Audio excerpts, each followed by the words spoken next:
नमस्कार दोस्तों, स्वागत है आपका हमारे चैनल पर जहां हम आपको लेकर चलते हैं दुनिया के सबसे बड़े रहस्यों की ओर। आज का टॉपिक है एरिया 51 एलियंस और यूएफओस के रहस्य।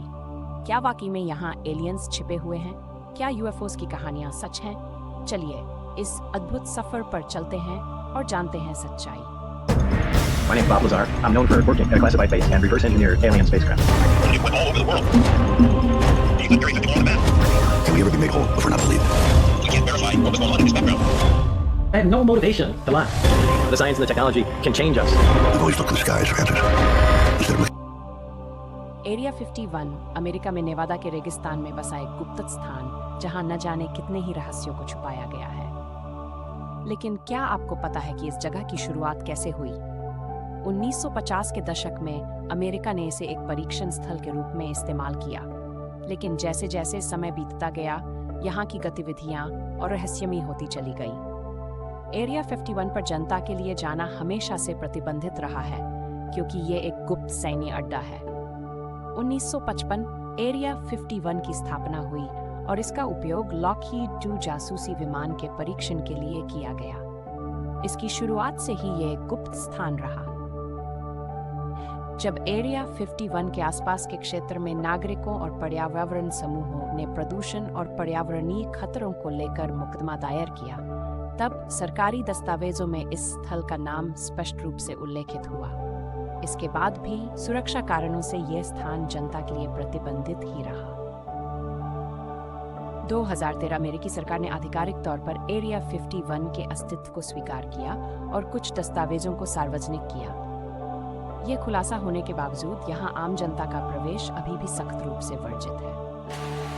1950 और 60 के दशक में कई लोगों ने इस क्षेत्र के आसपास अजीब रोशनी और उड़ती हुई वस्तुओं को देखने का दावा किया। लेकिन सवाल ये उठता है कि क्या ये सिर्फ अफवाहें थीं या वाकई में कुछ था। 1989 में बॉब लजार नामक एक अमेरिकी वैज्ञानिक ने दावा किया कि उसने एरिया 51 में एलियंस की तकनीक पर काम किया था। उसने बताया कि वहां एलियंस के स्पेसशिप को रिवर्स इंजीनियर करने की कोशिश की जा रही थी। लजार का कहना था वहां ऐसी चीजें थीं जो हमारी समझ से परे थीं। उन वस्तुओं की तकनीक को समझना इंसानों के लिए बहुत मुश्किल था। 2008 में एरिया 51 फिर से चर्चा में आया जब बॉब लजार की कहानी पर आधारित एक documentary Bob Lazare area 51 and flying saucers release हुई। बॉब लजार का दावा है कि उन्होंने एरिया 51 के पास स्थित S4 नामक एक गुप्त साइट पर उन्होंने एलियंस की एक ऐसे स्पेसशिप देखे थे जो किसी भी मानव निर्मित यान से बिल्कुल अलग थे। इस डॉक्यूमेंट्री ने उनके दावों को फिर से चर्चा में लाया, जिससे एरिया 51 और वहां होने वाली गुप्त गतिविधियों के बारे में लोगों की जिज्ञासा और बढ़ गई। हाल ही में एरिया 51 से जुड़ा एक दिलचस्प केस सामने आया है।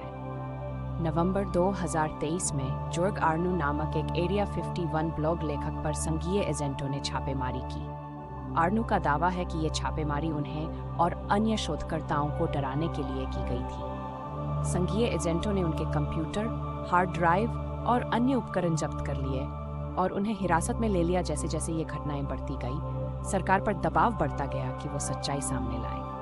लेकिन सरकार ने हमेशा इन दावों को नकारा और इसे केवल वैज्ञानिक परीक्षण का हिस्सा बताया। लेकिन मेरे हिसाब से बॉब लजार की बातें भी सच लगती है। खैर, जो भी हो, एरिया 51 का रहस्य आज भी बना हुआ है। क्या वाकई में वहां एलियंस हैं?